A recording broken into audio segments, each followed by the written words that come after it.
tym, że wiecie co, ja go nie widziałem, że było takie opróżnione. Zresztą widać tu ile opadło. No to.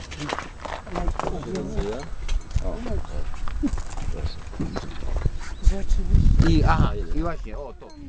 Dlatego, że nawet jak już byliśmy na dworcu kolejowym, ledwośmy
wycieczka, pielgrzymka. Teraz jest dopiero tak.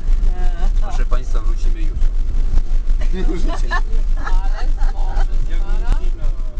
I tam to chyba już wiecie, to kanion najgłębszy w Europie, a trzeci na świecie. Po pierwsze jest tam jakiś Kalka, to południowe. No bo jak, sprytna adwokat wyjdzie z tego, no bo skoro nie jest konkretnie zaznaczone, że nie wolno, to znaczy, że wolno, nie? Albo jakiejś innej formie, że nie czuje, ale ładnie. No ja wiem, nie, ale to samo, no tak, ale póki to będę wiedział, nie? Że będzie mogli łazić. A powódź? Co porobiła w Polsce, jak wybuchały te wszystkie krowy? Jeden syf, za przeproszeniem, że się tak wyrażę, malaria. No dopiero.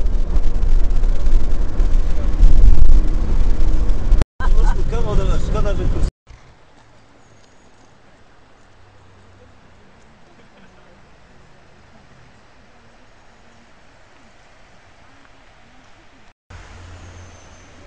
Głęboko, nie?